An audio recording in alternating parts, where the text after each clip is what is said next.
That's not a dance song, and that is a dance beat. So, what am I doing here? It's a mystery. It's a wonderful mystery.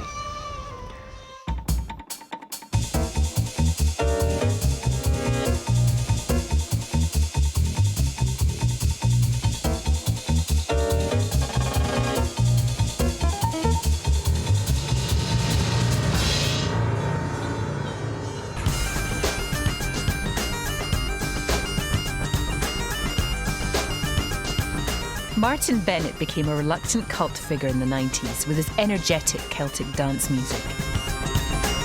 I get a lot of pipers coming up and go, Martyn, that was great piping, by the way. Oh, you're a brilliant piper, eh? Some fingers on the boy. You know, and all this kind of thing. The dreadlock bagpiper. And he always said to me, I wish I'd never taken my top off. It was the worst thing I ever did. But that went on for a long, long time, and Martyn really tried to shake it off.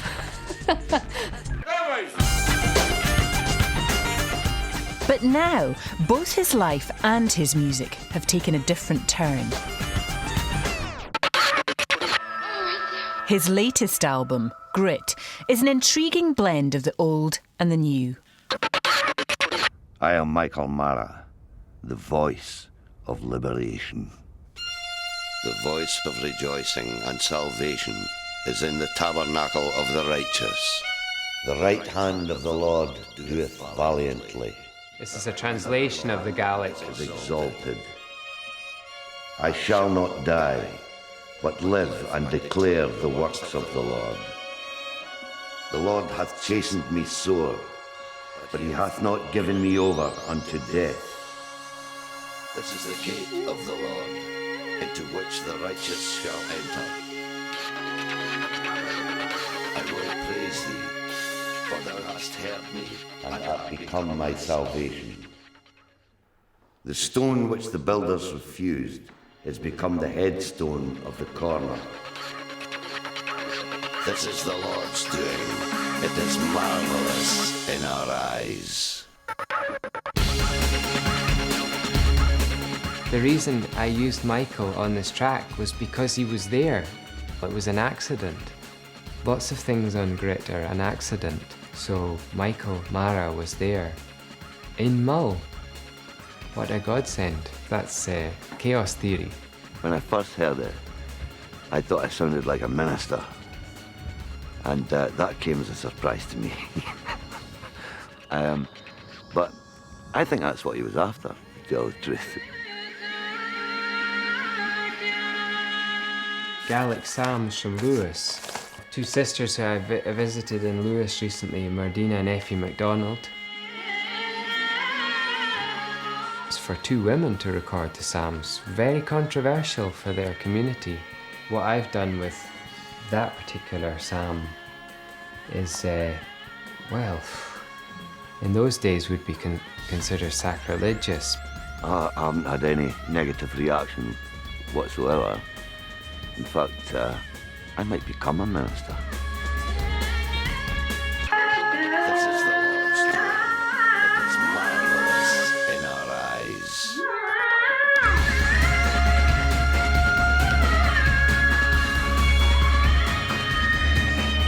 So you can see how I've worked these things in. I mean, it's a simple concept, really, but something that Moby did. You know, Moby did that with play. He borrowed the Black Archive from Lomax in America. The only difference is, of course, he didn't know any of them. But I know these people, and that's a nice thing. Musically, I like to find contrasts.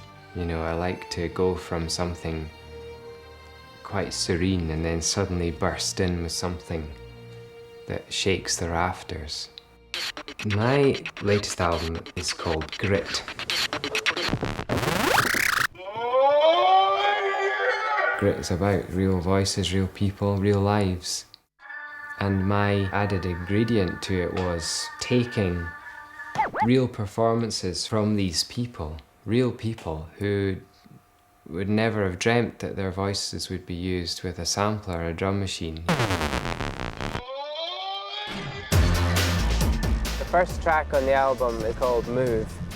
It just happened to come up on this vinyl recording of Sheila Stewart. Gone in the middle of the afternoon in a horse-drawn wagon by the old A5. The big 12-wheel Irish come up bed. Now, that song is a song written by Ian McCall about travelling people and the hardship they have of always being moved on. You know, no matter what they did, people are suspicious about the traveller's lifestyle. Go, move, shift. We don't want you here. Sheila Stewart is one of Scotland's travelling people. First time I heard it, I got a terrible shock because I'm an unaccompanied traditional ballad singer and I have never, ever sang with music.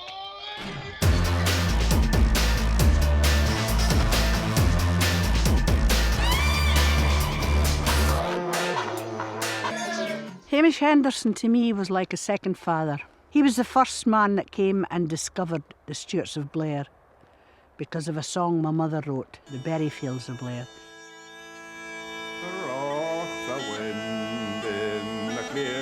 The late Hamish Henderson was a folklorist who recorded the songs and culture of Scotland's travelling people.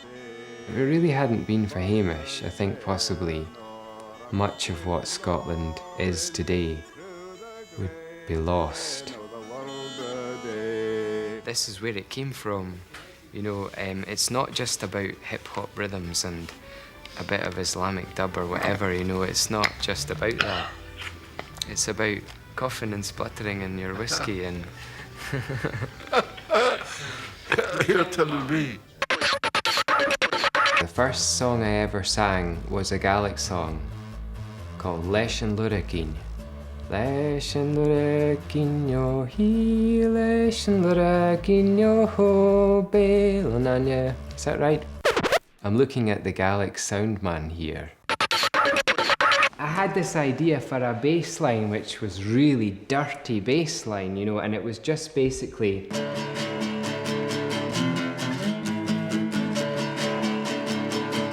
That was the basis for the track, and what was I finding from this track was only one phrase which actually worked. That's the start of your voice. The big 12-wheel. Okay? That's the bit. I heard it straight away and I went, that's the bit. What Martyn has done is all you need in it, and people identifies it to the go, move, shift. We could do that now. You could do the whole track. We just get that going. You didn't need to say much more. It's just a wonderful bit that Martyn has taken out to do it, and it says it all. The big 12-wheeler shook my bed. Okay, then you wait for a bit. The farmer said, your work's all done.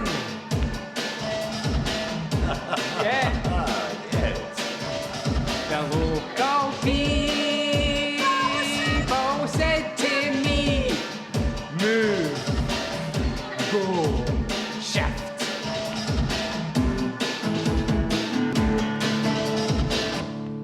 So you got That's the, great. I'm not trying to change the face of Scottish music. It'll change on its own in ways I don't even know how, you know, in the future.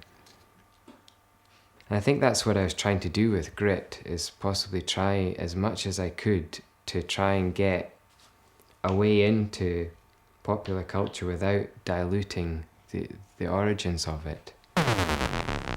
I first heard Lizzie Higgins sing when I was about 12 years of age. I heard her singing at a festival in the northeast of Scotland. She was the only singer that actually made me stop and like the hairs get in the back of the neck, you know. What a voice, what a voice, what a voice I hear. Something about her voice, it's almost like something wild, something something that is not trained at all. It's just an instinct. She just sang straight out of her soul. And in a way, it's a good title for her. I mean, she has some voice. What a voice, you know?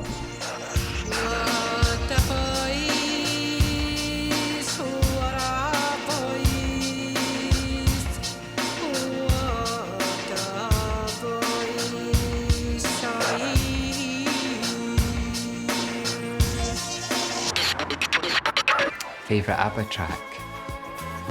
Oh, great music, ABBA. Oh, yes. That's a hard one. There's so many. What's that one?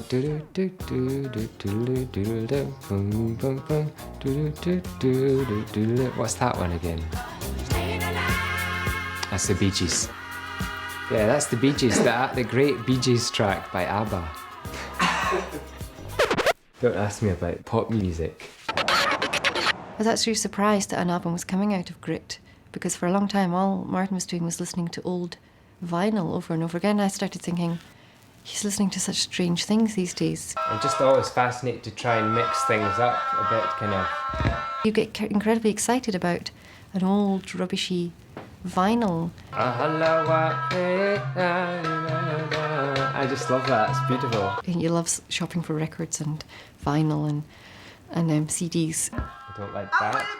I've always been after something hard and gritty. Here's something I prepared earlier. I'm not into easy listening music. It's not my thing, you know. I can't even do it very well. This isn't working for me, this demonstration malarkey, to be honest. This track is called Chanter. Chanter is the part of the pipes that you play the melody on. You play the melody on the chanter. The voice of that was by accident. I found an old vinyl recording. It was called The Medieval Sound, and it's an incredible album. That's about how much there is in the track. It's just about piping, but it's not got any pipes really in it, apart from a little tiny phrase, which is just that's all there is to the pipes. That's all you hear. The other thing in the track really that is of any significance is what the other voice is doing, which is of Mary Morrison from Barra. And she was very famous for singing like a kind of imitation of what the pipes do. It's like trying to imitate what the pipes sound like without pipes, so you just do it with your own voice. I don't give you any more tune than that because it's not about the tune, it's just about, I don't know, about the chanter. It's also a bit of a slang word for your willy. We've got a buzzard going on over there, it's quite nice. Flying with us. Oh, another one here too, 2 buzzards, there we go. That's quite good.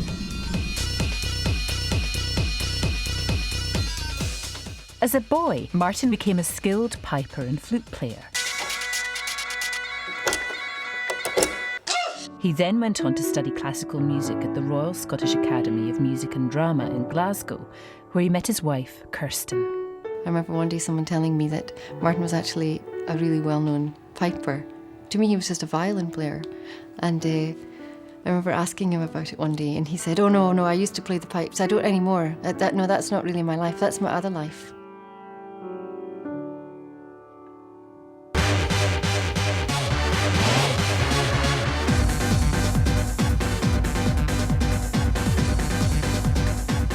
I realised that club culture had kind of gripped my generation big time.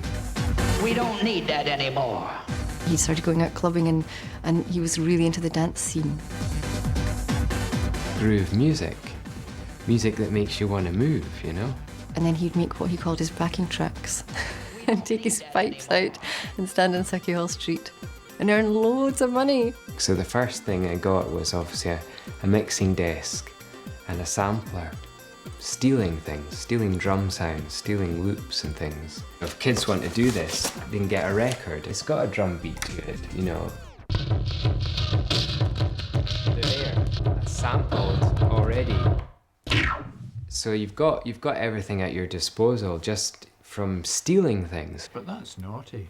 yes, it is naughty that it's stolen, but, you know, you manipulate sound. People take out the bass, they add more of the bass. You know, they do all sorts of things just to screw it up a bit, you know, and then it becomes their own. Martyn performed solo for a few years before forming the band Coolin' Music, which included his wife Kirsten. He really knows how to get an audience going, definitely. He's a great performer, even though he doesn't think that he is. Every time at gigs, Martyn picked up the pipes, the crowd went mental. A lot of people didn't really think that I actually wrote anything, or I was just playing the pipes.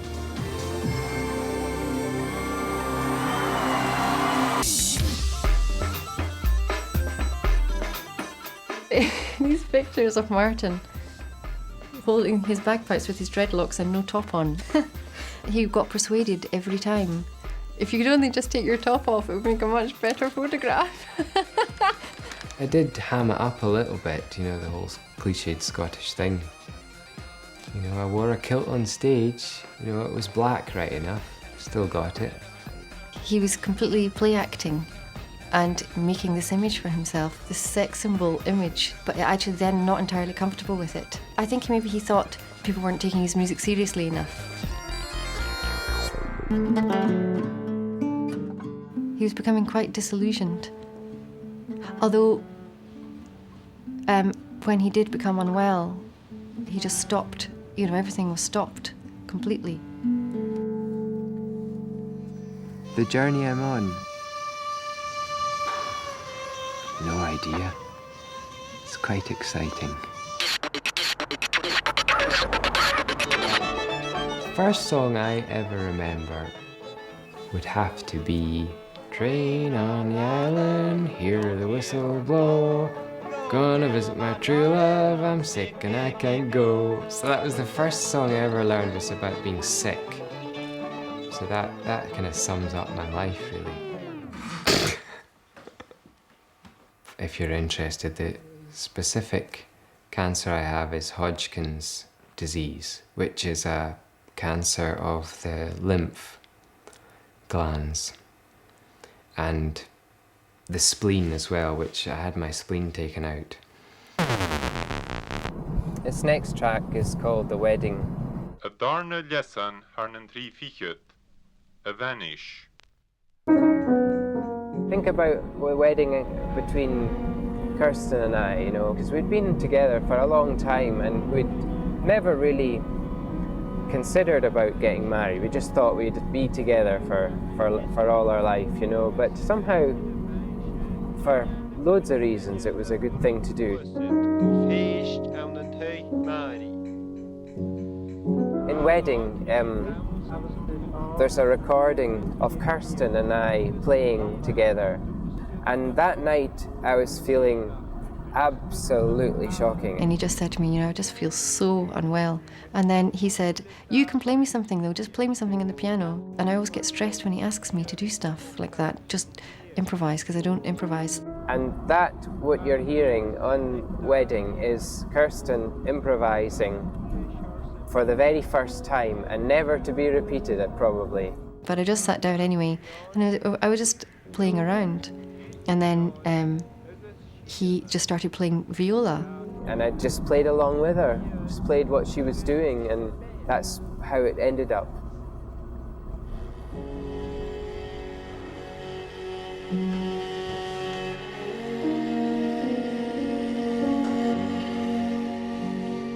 No matter what's going on in your life, you carry on writing music, which doesn't seem to bear any resemblance to what's going on in your life.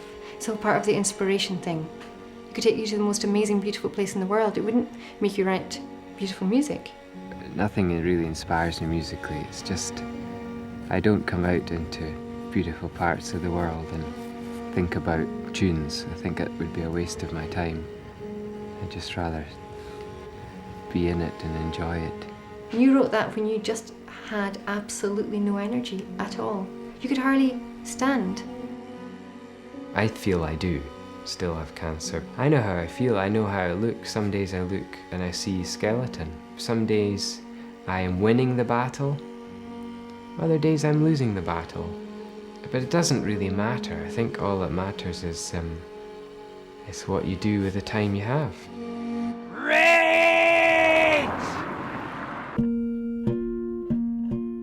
About 6 months ago, I was trying to play something and just I wasn't connecting to the music at all. And I just got this fit of rage come inside me. Within a minute, I kind of woke up and found that all my instruments were around me in pieces. You know, I just smashed them up. It wasn't a rock star thing of smashing up your instruments because it's good fun.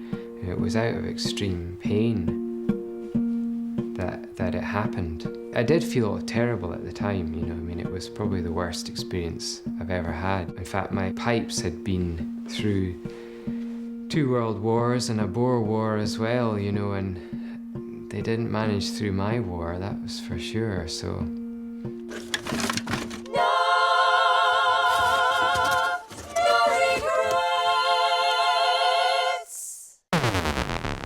This track is called Nae Regrets, and the reason it's called Nae Regrets is because many years ago I was at a talent competition in Craigmillar. And this woman got up and she'd lived a bit, this woman, right? She had a fag and she started off, Nae Regrets. Give you a quick translation of the song that Annie Watkins sings, which is a playground song. I'll not bide with my granny no more. I'll not live with my granny no more. I'll not live with my granny no more. Granny no more. She scalps my fist and she pulls all my hair. She punches me in the face and she pulls all my hair, so I'll not live with my granny no more. I'll walk him to my mother. I'm going home to my mother, I am. I'm going home to my mother, I am. She keeps a wee shop at the top of the hall, and she sells a wee droppy at 6pence a shop. Evening all. We're going to start off with something that we are all very excited about in real world. He's going to be playing with his turntables tonight to the extraordinary Martyn Bennett.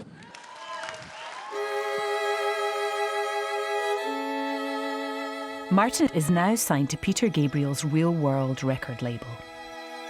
The Grit demos ended up in Real World when I was actually at sort of the lowest ebb in my 3 years treatment.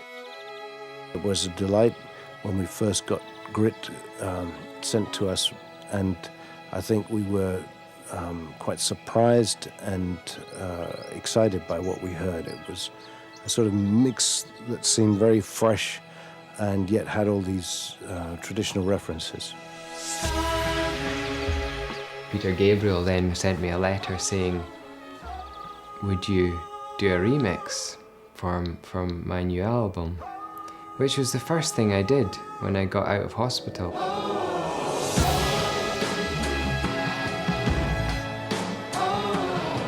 Although Real World has made a lot of records which are fairly faithful recordings of performances, I think we all get excited when we feel someone is pushing the boundaries and experimenting.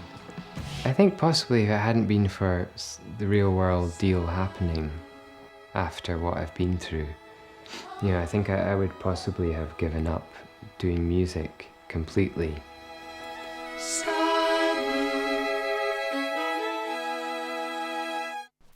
It's important for people to push boundaries, you know, otherwise things become stagnant. For example, I'm hoping to do a song with Sheila, who I used on Grit. I found this recording of her singing The Banks of the Lee, which is a beautiful song, and it's a gorgeous, just a simple love song. And let me just find it here. When two lovers meet down beneath a green tree, you have stolen my poor heart on the banks of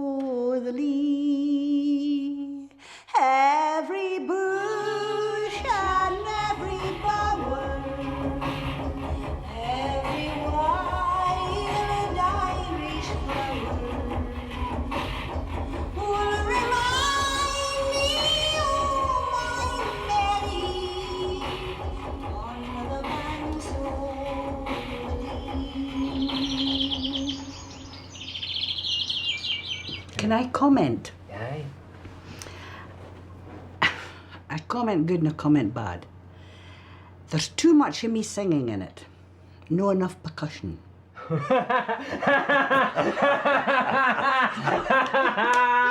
doesn't have the hit that the first tune. It's brilliant. But I've heard myself sing that all my life. And I'm sick listening to myself singing it. You go light to begin with till you come in. Yeah. Light to begin with. And then make me stop and you come in with this thing. Is that better?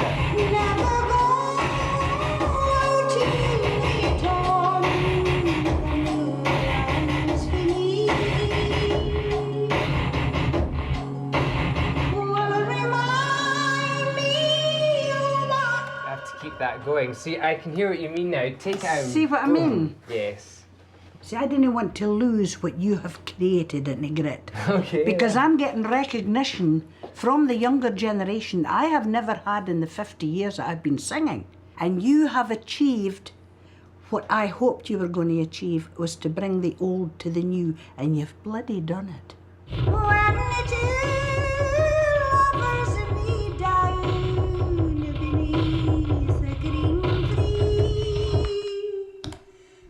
That's not a dance song, and that is a dance beat. So, what am I doing here? Why am I doing that?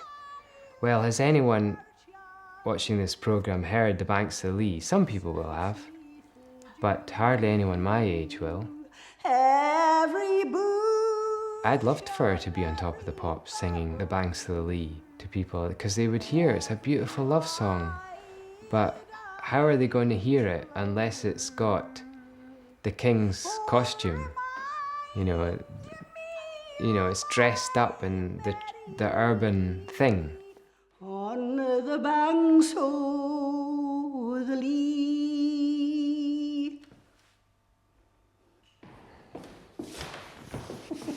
That was lovely. I'm no model, and I'm no angel either. And as far as the word goes, I'm only a human being like anybody else. Should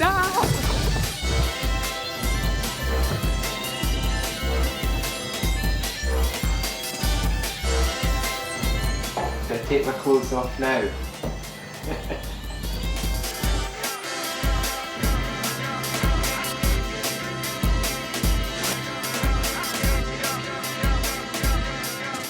End of career.